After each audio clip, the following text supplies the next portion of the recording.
Imagine being a poor orphan from the dusty fields of Texas, defying doctors who said you'd never walk again after a landmine explosion, only to jump from a helicopter into a hellish battlefield surrounded by 1,000 enemy soldiers armed with nothing but a knife and unbreakable will to save your brothers in arms, enduring 37 wounds and being zipped into a body bag while still alive.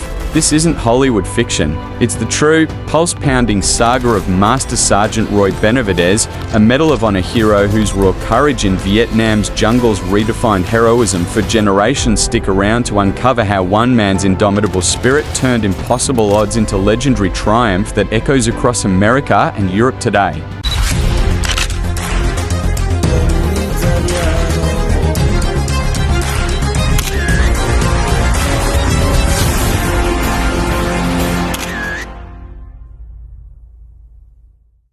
The wind howled through the cotton fields of South Texas, carrying the scent of earth and sweat. It was 1940, and little Roy Benavidez, barely 5, clutched his mother's skirt as she labored under the relentless sun.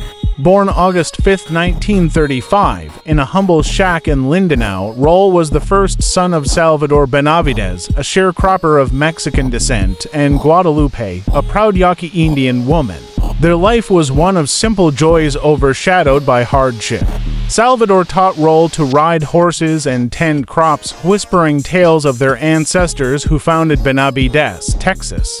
But tuberculosis, that silent killer, claimed Salvador when Roy was 2, leaving Guadalupe to raise two boys alone.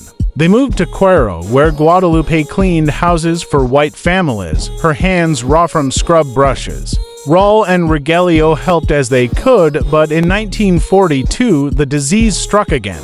Guadalupe's cough grew wet and ragged. She died in agony. Her last words to Roy, "Be strong, mio. The world is cruel, but you are fiercer." Orphaned at 7, the brothers were shuttled to Uncle Nicholas and Alexandria in El Campo. The house was bursting. Grandfather Salvador and 8 cousins shared the space. Meals were meager: beans, tortillas, whatever the land provided. Roy, now called Roy by his peers, learned to fight early. At school, white kids sneered, "Go back to Mexico, pepper belly." Fists flew. Roy gave as good as he got. "I wasn't gonna let them push me around," he'd say years later. Summers meant migration to Colorado for beet picking, a back-breaking trek in rattled trucks. School suffered. By 15, Roy quit to work at Firestone. Art Haddock, the manager, became a father figure. "Boy, you got fire in you. Channel it," Haddock advised, teaching him to fix tires and balance books. The military called in 1952.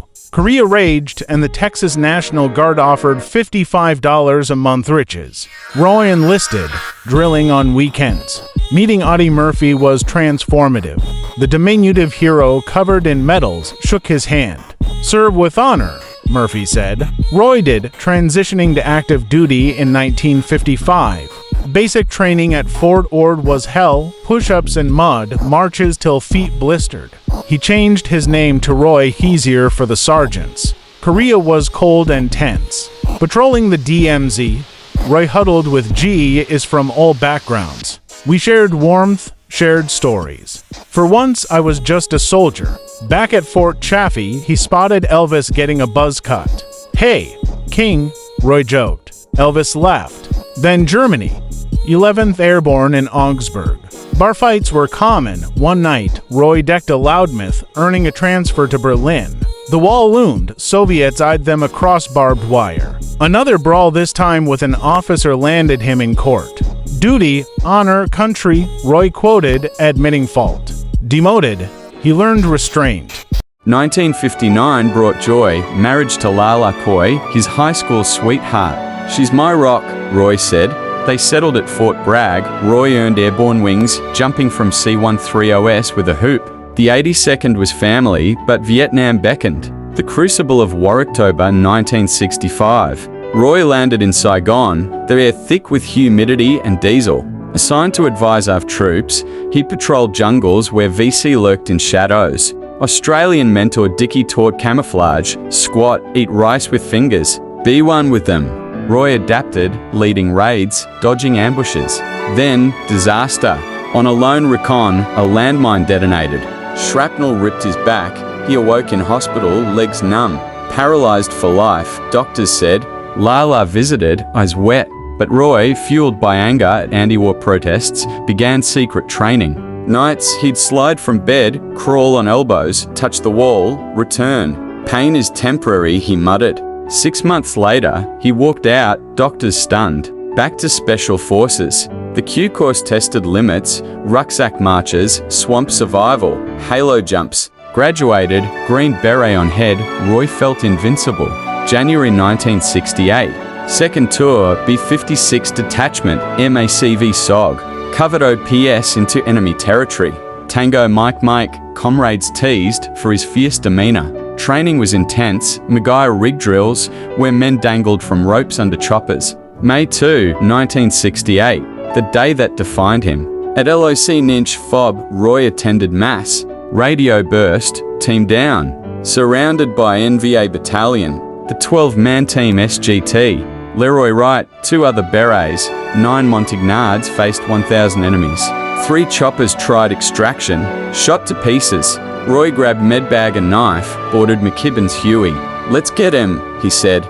Over the sight, gunfire erupted. "Drop me close," Roy yelled. Jumping from 30 feet, he hit ground running. Bullets zipped, one grazed his leg, another his face, head.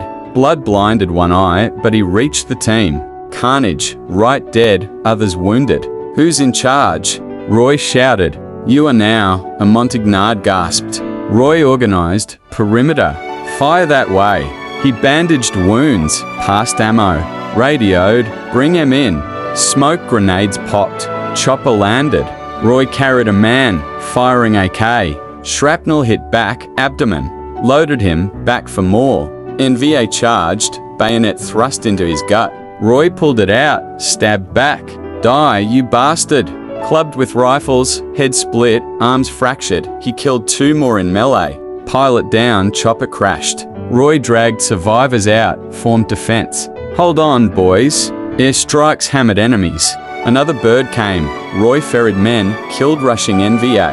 Secured DOCs, destroyed gear. Last aboard, he collapsed. 6 hours, 37 wounds. Body bag zipped, Roy spat. Alive. Legacy of a legend hospital, months of surgeries. DSC awarded, but most stalled. Retired 1976, Roy advocated for vets. 1981, O'Connor's testimony unlocked it. Reagan, unbelievable heroism. Roy spoke globally, stay in school. Books, films immortalized him. Died 1998, but his spirit lives ships, museums, stories.